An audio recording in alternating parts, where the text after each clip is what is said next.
নমস্কার, স্কাই 18 বাংলায় আপনাদের সবাইকে স্বাগত জানাই। এই মুহূর্তে আমি রাজশ্রী। এবারে দেখে নিন আজকের বিস্তারিত সংবাদ। শেষমেশ মন্ত্রীদের বিভাগ বণ্টন করা হলো। অসমের মাননীয় রাজ্যপালের অনুমোদন ক্রমে অসম সরকারের মন্ত্রিপরিষদের সদস্যদের মধ্যে নিম্নলিখিত দপ্তরসমূহ বণ্টন করা হয়েছে। শেষমেশ মন্ত্রীদের বিভাগ বণ্টন করা হলো অসমের মাননীয় রাজ্যপালের অনুমোদন ক্রমে অসম সরকারের মন্ত্রিপরিষদের সদস্যদের মধ্যে নিম্নলিখিত দপ্তরসমূহ বণ্টন করা হয়েছে।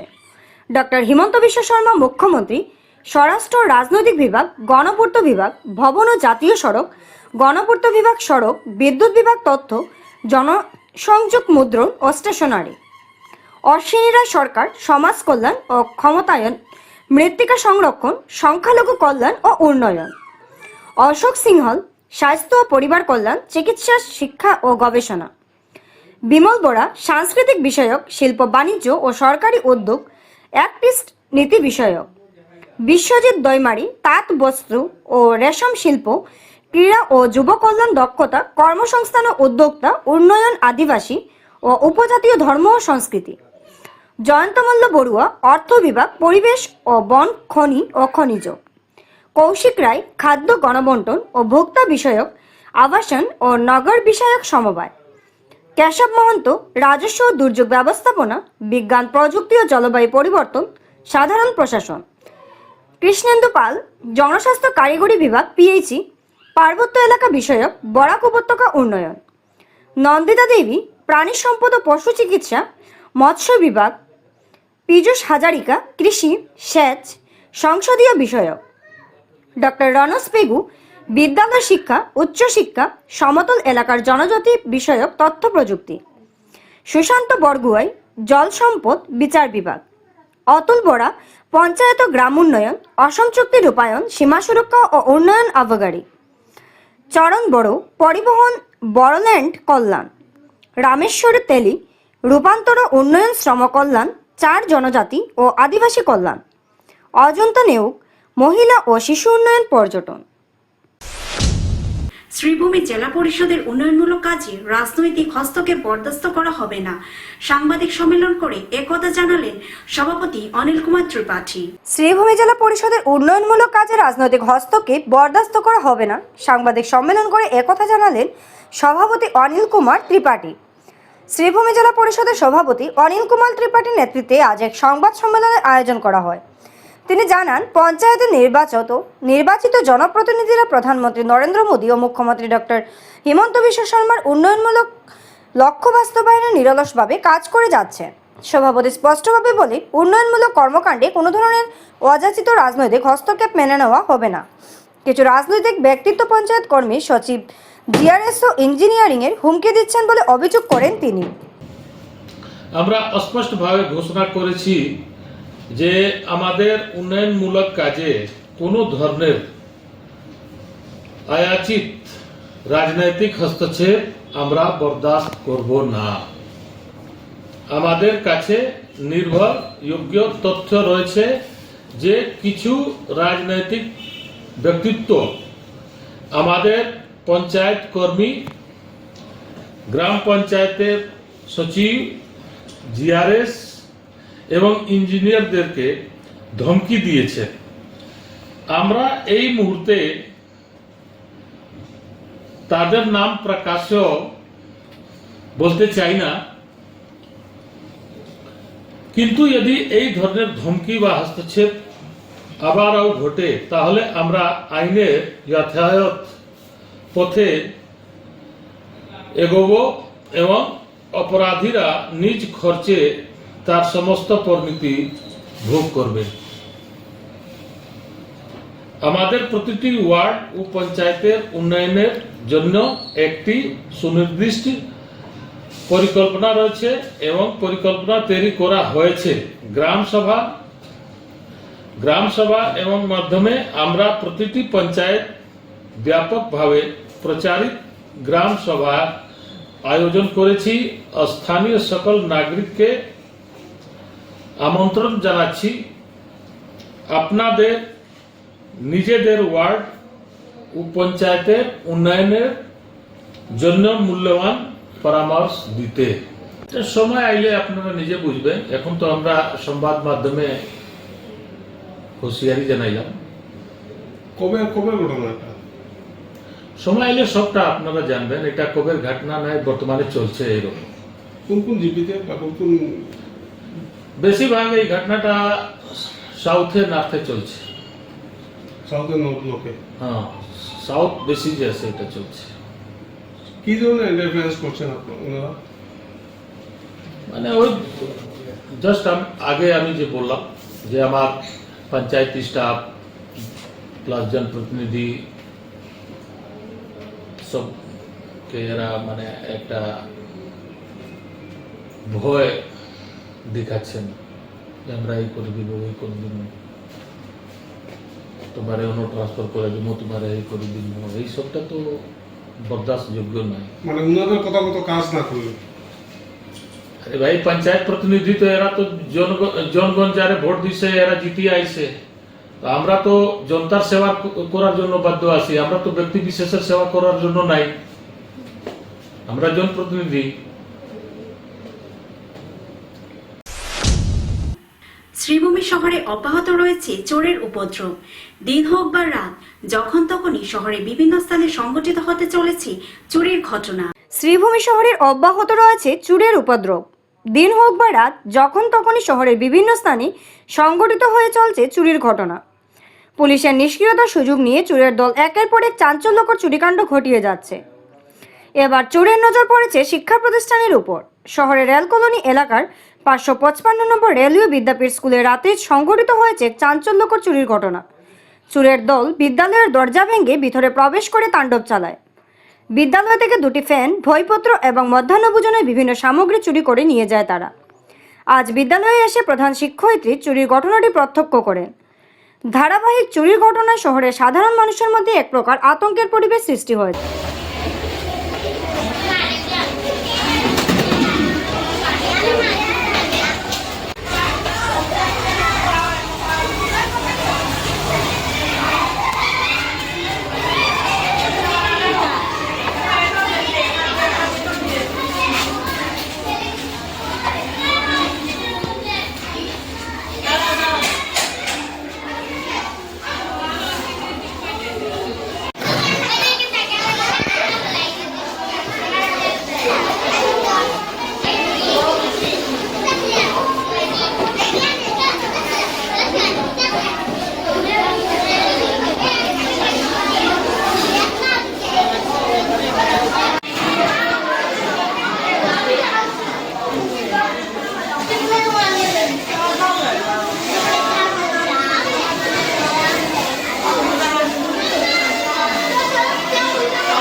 রেলওয়ে বিদ্যাপীঠে এসটি কইরাম।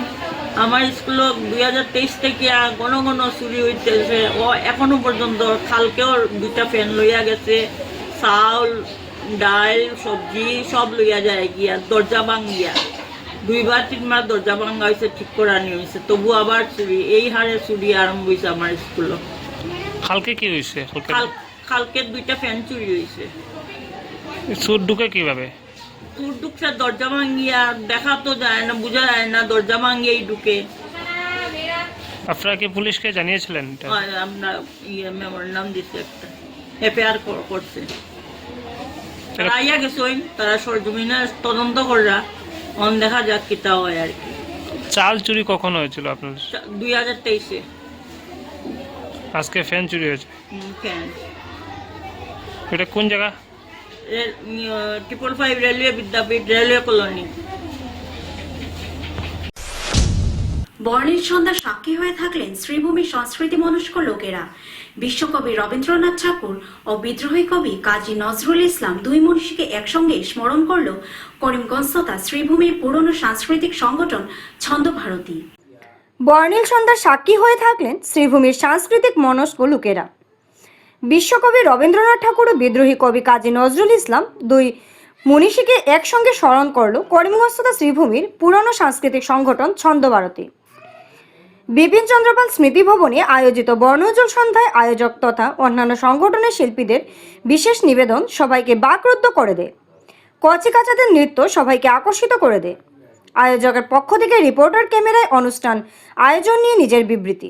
শুরুতে প্রদীপ প্রজ্বলনের মাধ্যমে অনুষ্ঠানের শুভারম্ভ হয় অতিথিদের হাত দিয়ে। বিশিষ্ট শিক্ষাবিদ রাধিকা রঞ্জন চক্রবর্তী, বিশিষ্ট সমাজসেবী দেবাশিস চন্দ্র দেব প্রমুখ ছিলেন। সাংস্কৃতিক মনস্ক লোকদের উপস্থিত ছিল আশানুরূপ। উদ্ভাসিত মহাগগন মাঝে মহিমা তব উদ্ভাসিত মহাগগন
জমাজলের কারণে বিপাকে উত্তর কৃষ্ণপুরের ৩৬৫ নম্বর উত্তর কৃষ্ণপুর প্রাথমিক বিদ্যালয়ের শিক্ষার্থী ও শিক্ষকরা।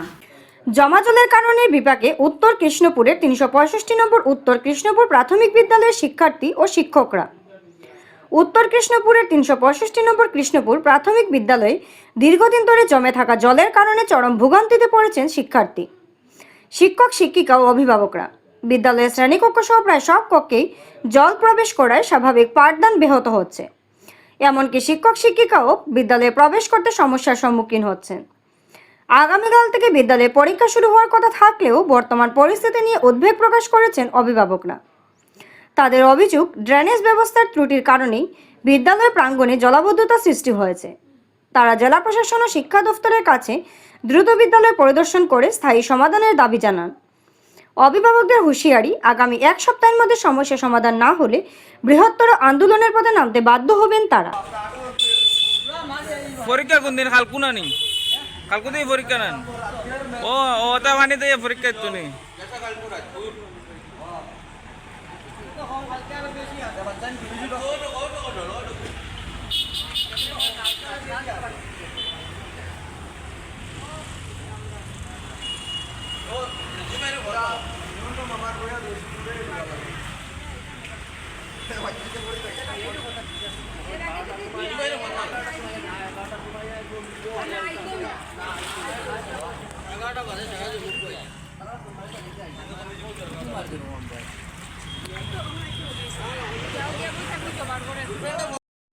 আমি বড় দুঃখের সহিত কইতাছি একটা কথা, খাস করিয়া আমার ডিসি স্যারের কাছে, ডিসি স্যারের কাছে ওইটাই আমার অনুরোধ, একটাবার আপনি একটাবার নিজে ইন্সপেকশন করুন।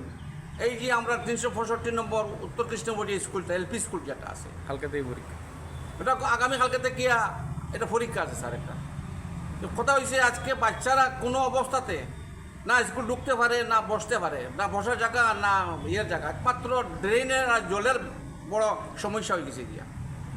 প্রচুর দিন থেকে যদি ড্রেনটা পরিষ্কার হয়ে যায় কি স্যার, তাহলে আমার বলছে নিরাপদ থাকে যে গিয়া, কোনো প্রবলেম থাকবে না। কিন্তু আজকে দেখুন সপ্তাহের মধ্যে 5 দিন স্কুল হয় আর 2 দিন স্কুল হয় না স্যার। আর কি যা বৃষ্টি স্যার, যেদিন বৃষ্টি হয় এরপরে হ্যাঁ, বৃষ্টির দিন তো কোনো পড়াই নাই, লেখাও নাই, কিচ্ছু নাই, না স্যাররা ঢুকতে পারে না ম্যাডামরা ঢুকতে পারে স্কুলের ভিতরে। আমি ডিসি স্যার কাছে, ডাইরেক্ট ডিসি স্যারের কাছে আমি কইতাছি কথাটা, ডিপার্টমেন্টের কাছে আমি যা আবদার করি। খাস করি আপনারা আমরা ড্রেনটা সফা করিয়াতে, ড্রেনটা পরিষ্কার যদি করেন একটি স্কুলটা বাঁচবো। যদি স্কুল না বাঁচে তাহলে বাচ্চারা বাঁচেন না, তারা পড়াশোনা বেকার হয়ে যায়। 9টা বাচ্চারা ঘুরিয়ে আজকে তখন বাচ্চারা স্কুল থেকে স্কুল হয় পড়ালে গিয়া, কিন্তু জল থেকে তারা বাড়িয়ে যেতে কি বাধ্য হয়ে যায় গিয়া। তারা আমরা নিজেই তারা সরাই দিলে, এখানে ঢুকতে পারতো না, বুঝতে পারতো না, কিছু না। স্যার ম্যাডাম যারা তারা রাস্তার মধ্যে খাড়া হয়ে থাকে, স্কুলে ঢুকতে পারে না, হাঁটু জল স্যার। এটা মিথ্যা কথা না, সত্য কথা। আপনি ইন্সপেকশন করাইন, আর নতুবা নিজে ডাইরেক্ট আপনি আইন, আপনার ডিপার্টমেন্ট পৌঁছাইতে, নতুবা আপনি নিচে আইন। আপনার কাছে ওটাও অনুরোধ স্যার, আর বিশেষ কিছু না স্যার। নমস্কার স্যার। তাহলে এর সাথে সাথে আমি আরেকটা কথা কইতাম স্যার, আমার ডিসি স্যারের কাছে, যদি সপ্তাহ 10 দিনের ভিতরে এটা আপনারা কোনো ব্যবস্থা, কোনো সুরা ব্যবস্থা কিছু নিতে না পারেন, বা খাস করে ড্রেনের কাজটা না করুন, তাহলে কিন্তু আমরা বৃহত্তর আন্দোলন সামিল হইমু। শেষ পর্যন্ত আপনারা আমরা আটকাইতে পারতাম না। আমরা গ্রামের সব গার্জিয়ান বাইরে যাবো গিয়া, রাস্তার উপরে বাইরে যাবো গিয়া। কথা বলছেন, আমরা শেখ সপ্তাহ দিনের সময় দিলাম আপনারা সপ্তাহের ভিতরে এটা ব্যবস্থা করে আমরা দেন। এর বেশি বিশেষ কিছু আমি বললাম। উত্তর কৃষ্ণপুর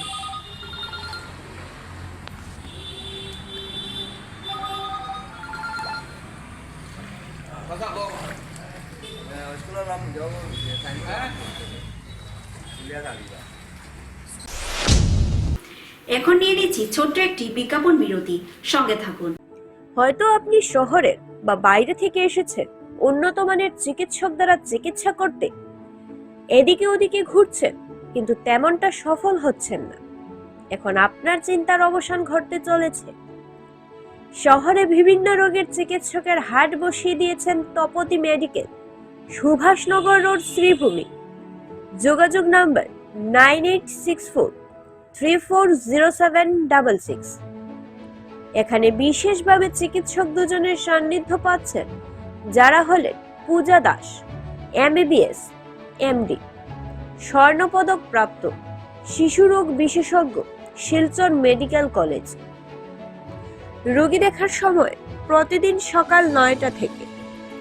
ডক্টর মণি দেব, MBBS MS, প্রসূতি ও স্ত্রীরোগ বিশেষজ্ঞ, শিলচর মেডিকেল কলেজের দক্ষ চিকিৎসক। রোগী দেখার সময় মঙ্গলবার ও শনিবার বিকেল 3টায়।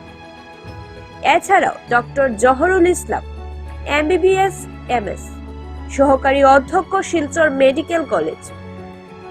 অস্থি, হাড়, নার্ভ রোগ বিশেষজ্ঞ doctor Shahnawaz Gulzar Tapadar, MBBS MD, চর্মরোগ বিশেষজ্ঞ। রোগী দেখার সময় মঙ্গলবার ও শনিবার দুপুর 3টায়।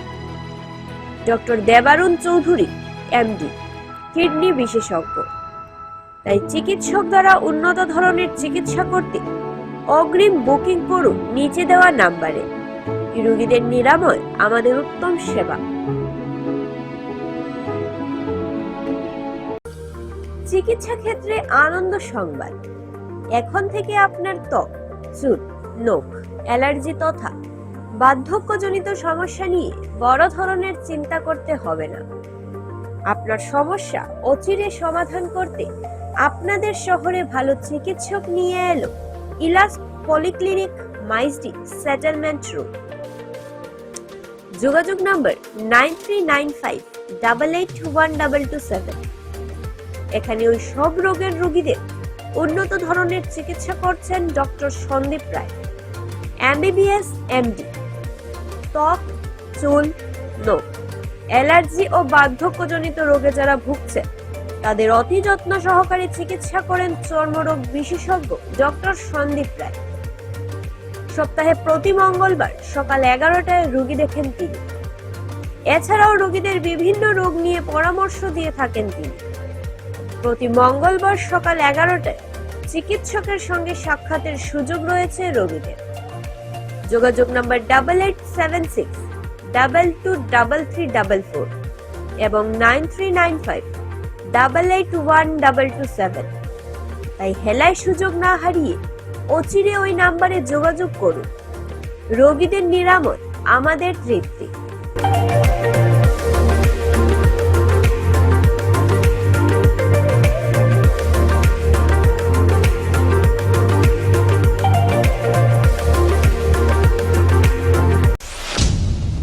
জমাচলে নাজেহাল শিলচর রামনগর আইএসপিটি সড়ক, দ্রুত সমাধানের দাবি। জমাজলে নাজেহাল শিলচর রামনগর আইএসপিটি সড়ক, দ্রুত সমাধানের দাবি। শিলচরের রামনগর আইএসপিটি পয়েন্ট এলাকায় বৃষ্টির জল জমে চরম দুর্ভোগে পড়েছেন স্থানীয় বাসিন্দা, শিক্ষার্থী ও যানবাহন চালকরা। ড্রেনেজ সমস্যার কারণে সামান্য বৃষ্টিতেই রাস্তা জলমগ্ন হয়ে পড়েছে, ফলে প্রতিদিন ঝুঁকি নিয়ে যাতায়াত করতে হচ্ছে সাধারণ মানুষকে। স্থানীয়দের অভিযোগ, আইএসবিটি এলাকায় ফ্লাইওভারে নির্মাণ কাজ চলাকালীন ড্রেন বন্ধ করে দেওয়ার বৃষ্টির জল বের হওয়ার পথ বন্ধ হয়ে গেছে, ফলে জল রাস্তায় উঠে এসে বড় বড় গর্ত ঢেকে ফেলেছে। এতে প্রায়ই বাইক, অটোরিক্সা সহ বিভিন্ন যানবাহন দুর্ঘটনার কবলে পড়ছে। ইতিমধ্যে বহু মানুষ আহত হয়েছেন বলেও দাবি করেন তারা।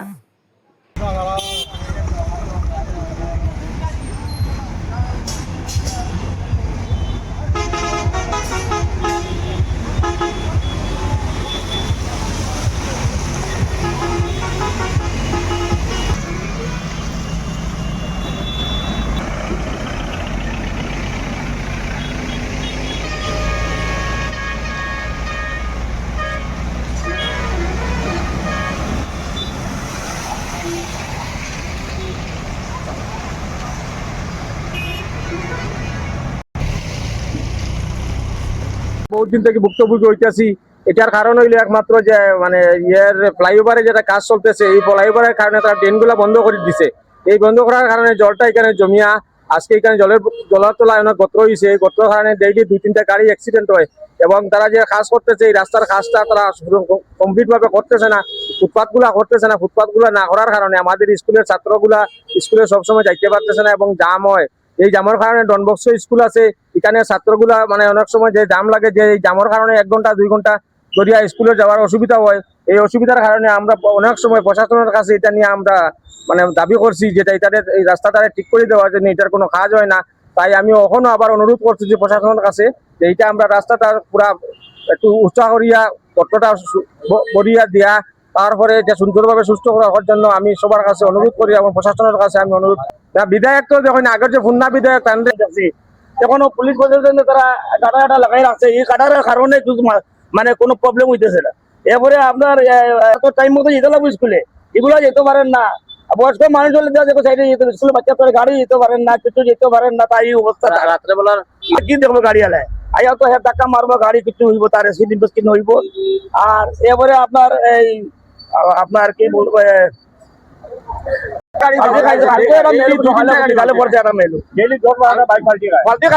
নিজে নিজে আবার এটা উঠাই দিয়ে আর কি। এখানে বৃষ্টি দিলে ওখানে জল জমে যায়, উপর দিকে পুরো ডুবে যায়, মাঝে বাড়ি ঘর পুরো ডুবাই, রাস্তাঘাট পুরো বন্ধ, মানুষ বাচ্চারা স্কুলে যেতে পারেন না, সমস্যা বাজার অ্যাম্বুলেন্স আইলে গাড়ি যাতা বড় হইতে পারে, গাড়ি যেতে পারেন না, সমস্যা জানো। এই নাই এই তো টোটালি নাই, জল যাওয়ার কোনো রাস্তাও নাই, মানে বৃষ্টি দিলেও জল জমে যায় আর উপর দিকে পুরো ডুবাই, মাঝে বাড়ি ঘর সব। বসতঘরের ছাদ থেকে বিশাল আকারের অজগর সাপ উদ্ধার লক্ষ্মীপুরে। কাছাড় জেলার লক্ষ্মীপুর শ্রীবার কাঙ্গালি বস্তি গ্রামের ফয়জুল ইসলাম নামের ব্যক্তির বাড়ির সদস্যরা হঠাৎ করে দিন দুপুরে ছাদের উপর দেখতে পান একটি বিশাল আকারের অজগর সাপ। এই সাপটি থেকে নিমিষের মধ্যে লেগে যায় হইচই ফয়জুল ইসলামের বাড়ির সদস্যদের মধ্যে। খবর দেওয়া হয় বন বিভাগকে। লক্ষ্মীপুর বন বিভাগ থেকে বনকর্মীরা এসে উপস্থিত হয়ে এই বিশাল আকারের অজগর সাপটিকে ছাদের উপর থেকে নামিয়ে রেস্কিউ করে নিয়ে যায়।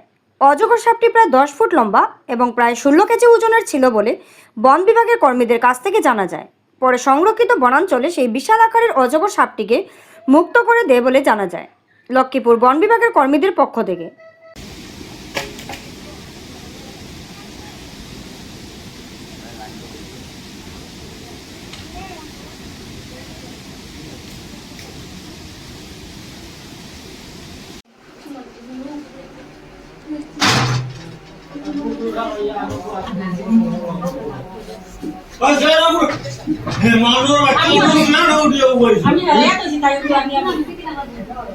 আরেকটু বাইরে দিল।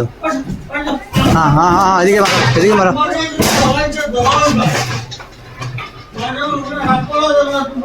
এদিকে ফাঁসিয়া রয়েছে এখন।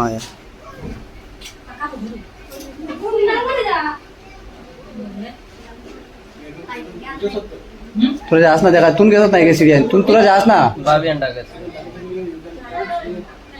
তাহলে সাইডে ডাকতে বোঝা।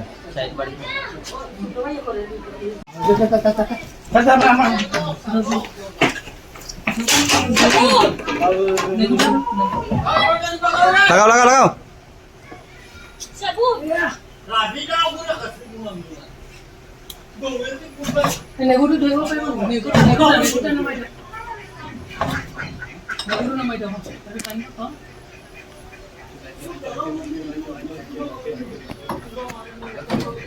हाँ टान दो भाई।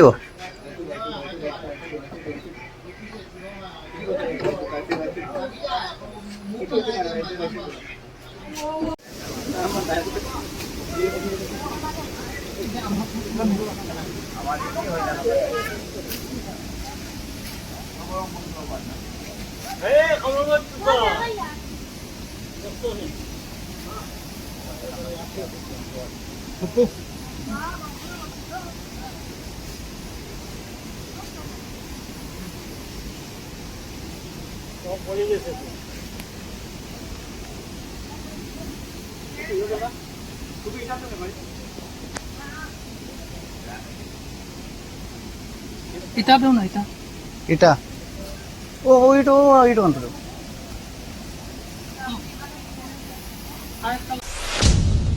কাছাড়ের পুলিশ সুপারের একান্ত সহযোগিতায় রাজ্য সরকারের শ্রদ্ধাঞ্জলি স্কিমের আওতায় সড়ক দুর্ঘটনায় মৃত যুবকের দেহ ফিরল বাড়ি। রাজ্য সরকারের শ্রদ্ধাঞ্জলি প্রকল্পের মানবিক ছোঁয়ায় এবং কাছাড় জেলা পুলিশ সুপারের বিশেষ তৎপরতায় হায়দ্রাবাদে সড়ক দুর্ঘটনায় প্রাণ হারানো কাছাড়ের যুবক শাহাবুদ্দিন লস্করের মৃতদেহ অবশেষে তার নিজ বাসভবনে ফিরে এসেছে। সম্পূর্ণ সরকারি খরচে আজ সকালে আরকাটিপুরের বাসিন্দা ওই যুবকের দেহ গ্রামে পৌঁছালে এক হৃদয় বিদারক পরিস্থিতির সৃষ্টি হয়। জানা গেছে গত 6 তারিখ হায়দ্রাবাদে এক মর্মান্তিক সড়ক দুর্ঘটনায় প্রাণ হারান শাহাবুদ্দিন। আকস্মিক এই আঘাতে দিশেহারা হয়ে পড়ে তার পরিবার। চরম আর্থিক অনটনের কারণে সুদূর হায়দ্রাবাদ থেকে মৃতদেহ অসমে ফিরিয়ে আনা ওই অসহায় পরিবারের পক্ষে প্রায় অসম্ভব ছিল। এই কঠিন পরিস্থিতিতে দেবদূতের মতো এগিয়ে আসে কাছাড় জেলা পুলিশ ও রাজ্য প্রশাসন। কাছাড়ের পুলিশ সুপার এসপি একান্ত সহযোগিতা এবং অসম সরকারের শ্রদ্ধাঞ্জলি প্রকল্পের আওতায় সম্পূর্ণ বিনামূল্যে যুবকের মরদেহ তার পরিবারের কাছে পৌঁছে দেওয়া হয়। আজ সকালে গ্রামে কফিনবন্দি দেহ এসে পৌঁছতেই কান্নায় ভেঙে পড়েন পরিবারের সদস্য ও আত্মীয় স্বজনরা। গোটা এলাকায় নেমে আসে গভীর শোকের ছায়া। প্রশাসনের এই মানবিক ও দ্রুত পদক্ষেপের জন্য স্থানীয় বাসিন্দারা অসম সরকার ও কাছাড় জেলা পুলিশ সুপারের প্রতি আন্তরিক কৃতজ্ঞতা প্রকাশ করেন।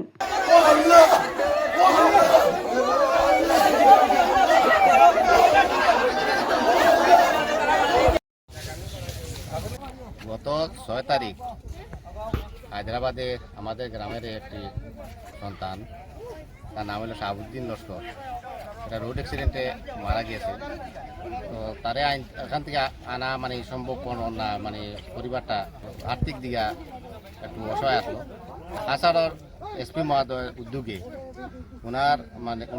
ওনার প্রচেষ্টায় শ্রদ্ধাঞ্জলি স্কিমের আওতায় তারে 24 ঘন্টার ভিতরে হায়দ্রাবাদ থেকে এখানে মানে যেটা ডেড বডি আনা হয়েছে। তো এই কারণে আমরা গ্রামবাসীর পক্ষ থেকে কাছাড় এসপি মহোদয় ওনাকে অশেষ ধন্যবাদ জানাই এবং আসাম সরকারকে ধন্যবাদ জানাই। আমাদের বর্তমান বিধায়ক রাজদীপ গোয়ালা মহাশয় ওনাকে অশেষ ধন্যবাদ জানাই গ্রামবাসীর পক্ষ থেকে। শ্লীলতাহানির অভিযোগে আনিপুর থেকে আটক যুবককে আদালতে সোপর্দ করল রামকৃষ্ণনগর পুলিশ। শ্লীলতাহানির অভিযোগে আনিপুর থেকে আটক যুবককে আদালতে সোপর্দ করল রামকৃষ্ণনগর পুলিশ। রবিবার সন্ধ্যায় রামকৃষ্ণনগর সমজেলার আনিপুরস্থিত অস্থায়ী ব্রিজের সামনে এক মহিলাকে একা পেয়ে শ্লীলতাহানির অভিযোগে শাহজাহান উদ্দিন নামের এক যুবককে আটক করে জেলা সিজিএম আদালতে সোপর্দ করল স্থানীয় পুলিশ। জানা গেছে এদিন পশ্চিম হরিনগর মাজারগাঁও গ্রামের সিনহা পদবীর এক মহিলা বিশেষ কাজে উল্লেখিত ব্রিজের পাশে অবস্থান করেছিলেন। তখন তাকে নিতাইনগর গ্রামের শাহজাহান নামের যুবকটি শ্লীলতাহানির চেষ্টা করে বলে অভিযোগ। এমন ন্যাক্কারজনক ঘটনার খবর মুহূর্তের মধ্যে ছড়িয়ে পড়লে আশপাশে মানুষ অকুস্থলে ভিড় জমান। তখন পরিস্থিতি বেগতিক দেখে অভিযুক্ত যুবক পালানোর চেষ্টা করলেও শেষ রক্ষা হয়নি। তৎক্ষণাৎ ঘটনার খবর পেয়ে রামকৃষ্ণনগর থানার পুলিশ অকুস্থলে পৌঁছে জঘন্যতম কাণ্ডে জড়িত অভিযুক্ত শাহজাহানকে গ্রেফতার করে রামকৃষ্ণনগর থানায় নিয়ে যায়। পরে এ কাণ্ডে পরিবারের পক্ষ থেকে দোষীর বিরুদ্ধে থানায় এজাহার দায়ের করা হয়। আমার জেলা পরিষদ প্রণব মুখার্জি মহাশয়ের একটা ফোন আইছে আমার কাছে। আমি রামকৃষ্ণনগর আসছিলাম, দৌড়াইয়া গেলাম, এরকম একটা ঘটনা ঘটছে রানীপুর। আমি যাওয়ার পরে আমি জিনিসটা বুঝলাম যে এখানে আমরা রানীপুর পশ্চিম হরিনগর গ্রামের এক মহিলার উপর মানে একজন ভিন্নধর্মী মানুষের হেনস্থা করছে। যখন আমরা ওই ফুট ব্রিজটা যখন আমরা ক্রস হয়, কাঠের ব্রিজ যেটা নতুন বানানো হয়েছে দিয়ে ক্রস হওয়ার সময় এখন শুনলাম। শোনার পরে তো মানে সব দৌড়াই এলাম থানা দৌড়াই এলাম। তো মানুষ আমি গিয়া খবর লইছি, তো এখান থেকে লইয়াই গেছি থানা। মহিলাটা কি হয়েছিল? মহিলাটার মানে ইয়ে করছে, একটু টানাটানি করছে, কাপড় ধরিয়া টানাটানি করছে, মানে কাপড় ফাড়ছে, মারার চেষ্টা করছে। তারপরে তুলিয়া খারাপ লাগছে ওটাই যে তুলিয়া নদীর ফেলাইতো আছে। তারপরে হাতে মদের বোতলটা আসছিল, তো এটা তো থানার দেওয়া হয়েছে। তো এটা দিয়া তারে মারার চেষ্টা করছে। আর সব থেকে বড় ব্যাপার হইল ব্রিজ থেকে যখন তাই ধরে লিছে, একটু মজবুত আছিল আমরা পশ্চিম হরিনগর যে আমাদের নদীটা আসছিল মজবুত আছিল, গতিকে ধরে লিছে। আর ধরার পরে তো তাইরে চেষ্টা করছে নদী ফেলাই দিত, তাই নিচে বই গেছে, বইয়া তারা ধরিয়া রাখছে। তারপরে তো আমরা এখানে যারা আশপাশের যারা ড্রাইভার সাইভার আছে তারা সব ধরে গিয়ে তারা ইয়ে করছে। আর কি করার পরে তো থানা গেছি, গিয়ে থানায় ধরিয়ে। আমি এটাই কইতে চাইলাম যে আজকে যে ঘটনাটা কালকে রাত্রে যেটা ঘটনা হয়েছে, এই ঘটনাটা পরবর্তীতেও এরকম না হইব এরকম তো কোনো গ্যারান্টি নেই। আজকে পশ্চিম হরিনগরের মানুষ সবসময় আনিপুর আসা যাওয়া করে, এই ব্রিজের উপরে আসা যাওয়া করে, বাজারঘাট করতে লাগে। কোনো মানুষের তো ঘরে জামাই নাই, জামাই নাই ঘরে, তো বউরাই তো বাজার করবো না। তো এই যে কালকের যে পরিস্থিতি দেখি, এখন মানুষ তো পুরা একটা শক আতঙ্কর মধ্যে আছে। আজকে যদি এরকম ঘটনা যদি এরকম প্রকাশ্যে যদি বাজারের মধ্যে এরকম ঘটনা যদি ঘটে, পরবর্তীতে হইতো না, এটা একটা কোনো তো গ্যারান্টি নাই। তো আমি এটাই কইতে চাইলাম যে আজকে আমরা স্থানীয় বিধায়ক বিজয় মালাকার মহাশয়, তারপরে আমরা স্থানীয় প্রশাসন রামকৃষ্ণনগর থানা। বেঙ্গালুরুতে নিখোঁজ শ্রীভূমির যুবক অনব চুতিয়া। শ্রীভূমি জেলার আদরকোনা গ্রামের বাসিন্দা অনব চুতিয়া কাজের সূত্রে বেঙ্গালুরুতে থাকতেন। বেঙ্গালুরুতে নিখোঁজ শ্রীভূমির যুবক অনব চুতিয়া। শ্রীভূমি জেলার আদরকোনা গ্রামের বাসিন্দা অনব চুতিয়া কাজের সূত্রে বেঙ্গালুরুতে থাকতেন। গত 4 জুন থেকে তিনি নিখোঁজ রয়েছেন। 3 দিন ধরে তার সঙ্গে কোনো যোগাযোগ না হওয়ায় উদ্বেগে রয়েছেন পরিবার ও গ্রামবাসী। পরিবারের একমাত্র উপার্জনকারী ছিলেন অনব। এ ঘটনায় বেঙ্গালুরুতে থানায় অভিযোগ দায়ের করা হয়েছে। কেউ তার সন্ধান পেলে 6002757639 নম্বরে যোগাযোগ করার জন্য পরিবারের পক্ষ থেকে আবেদন জানানো হয়েছে। পরিবারের সদস্যরা মুখ্যমন্ত্রী ডক্টর হিমন্ত বিশ্ব শর্মার হস্তক্ষেপ কামনা করেছেন। নমস্কার স্যার, মই অলপ অনুরোধ করছো, মোৰ ল'ৰাটো হাজিৰা কৰি খাওঁ, সেই হাজিৰা খোৱাৰ কাৰণে তাক ল'ৰাটো বিয়া পাতি মই বিদেশত গৈছিলে, এই বেংগলোৰত তাত গৈ কাম চাম কৰিছেগৈ। তাৰপিছত আমাৰ 1 মাহ 15 দিনমান হৈছিলে, তেখেতে সদায় ফোন কৰি থাকে। তাৰপিছত 4 তাৰিখে তেখেতে ডিউটিৰ পৰা আহি 8টা বজাত আমালৈ ফোন কৰিছে, তথাপি আমি ফোনটো উঠাইছোঁ, ফোনত কথা পাতিছোঁ।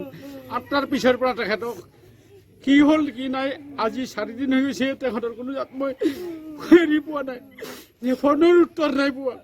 ছাৰ, আপুনি আমাৰ ল'ৰাটোৰ কাৰণে অলপ সহায় সম্বল কৰক, আৰু যাতে আপোনাৰ সহায় সম্বলত মই অলপ মুক্তি পাওঁ, এইবুলি বা মোৰ ল'ৰাটো মুক্তি অলপ পাওঁ, এইবুলি মই আপোনাক অলপ অনুৰোধ কৰা হৈছে। মোৰ এটাই ল'ৰা, মই হাজিৰা কৰি খুৱাইছিলোঁ, এতিয়া অলপ বিদেশত পঠাইছিলোঁ, বিদেশত নিজেই গৈছে বা ময়ো পঠাইছোঁ। এতিয়া আপোনালোকে অলপ মোক সহায় সম্বল কৰিব লাগে। ছাৰক ওচৰত মই অনুৰোধ জনাইছোঁ যে সেৱা জনাইছোঁ, প্ৰভু ভগৱন্তৰ ওচৰতো মই সেৱা জনাইছোঁ, আপোনাৰ ওচৰতো সেৱা জনাইছোঁ, আপুনি যাতে অলপ সহায় সম্বল কৰে মোৰ গৰীবৰ প্ৰতি। ঘটনা মানে যোৱা 4 তাৰিখে আমি আবেলি গম পাইছোঁ, ৰাতিপুৱা গম পোৱা নাই। তথাপি সিহঁতৰ গৃহস্থই তদন্ত কৰি আছিল, নিশ্চয় ফনাফনি কৰি আছিলে, নিশ্চয় আমাক কওঁতে অলপ পলম হৈছে। তথাপি আমি শুনা পাই বহুত মৰ্মাহত হৈছোঁ। আজি এই উঠি অহা এজন ডেকা ল'ৰা, তাৰ আজি 3 বছৰীয়া এটা সন্তান হৈ আজি ক'ত আছে ক'ত নাই, আমি তাক সংস্থাপনৰ কাৰণে বাহিৰলৈ যাবলগীয়া হৈছে। কাৰণ এই বেংগলোৰত মাথালি নেকি ওচৰত। সেই অনুৰোধ কৰিছোঁ আমাৰ অসমৰ মাননীয় মুখ্যমন্ত্ৰী ডাঙৰীয়াক, আমাৰ শ্ৰীভূমি জিলাৰ আৰ কে নগৰ সমষ্টিৰ আদৰকুনা গাঁৱৰ ল'ৰা অনংগ চুতীয়া, তাৰ পিতা অধিক চুতীয়া। এই ল'ৰাজন আজি কৰ্মসূত্ৰে বেংগলোৰত আছিলে। বেংগলোৰৰ পৰা মানুহজন এতিয়া কোনো যোৱা 8 তাৰিখে ৰাতিপুৱা 9টা বজাৰ পৰা সন্ধানহীন অৱস্থাত আছে। এতিয়ালৈকে আমি বুজি পোৱা নাই কি অৱস্থাত আছে, কি হৈছে। অসম চৰকাৰক অনুৰোধ কৰিছোঁ, তাৰ বেংগলোৰ চৰকাৰৰ লগত যোগাযোগ কৰি আমাৰ ল'ৰাজন কি অৱস্থাত আছে, কেনে আছে, এইটো ব্যৱস্থা কৰি দিয়ে যেন আমি আমাৰ গাঁৱৰ তৰফৰ পৰা আমি সকলো এক হৈ আমি আজি অসম চৰকাৰৰ মাননীয় মুখ্যমন্ত্ৰী ডাঙৰীয়াক অনুৰোধ কৰিছোঁ যেন আমাৰ এইটো ব্যৱস্থা কৰি দিয়ে যেন। আমার মানে হাজবেণ্ডটো মানে কি 4 তাৰিখে ৰাতিপুৱা মোলে ভিডিঅ' কলিং কৰিছে, খুব কথা পাতিছে। 4 তাৰিখৰ পাছত 9টা মান বজাৰ পৰা যেনেকৈ ফোনটো অফ হৈ গৈছে, এতিয়ালৈকে মোবাইলটো অন কৰাব পৰা নাই। আৰু ইয়াতে বেংগলোৰ পুলিচ ষ্টেচনতে FIR ব্ৰছ কৰিছিলোঁ, যদি এইটো একো খুব কৰা নাই। মাথালি থানাত যোগাযোগ কৰিছোঁ থানাত, এতিয়ালৈকে কোনো ধৰণৰ একো কৰা নাই। যাতে আমাৰ মানুহজনক ভালকে অসমত আনি দিব পাৰে, ঘৰত আনি অনুৰোধ কৰিছোঁ মুখ্যমন্ত্ৰী ছাৰকো অনুৰোধ কৰিছোঁ যাতে আমাৰ মানুহজন ঘৰত আহি উপস্থিত হয় ভালে মনে। স্কাই 18 বাংলায় আজ এ পর্যন্তই। ধন্যবাদ।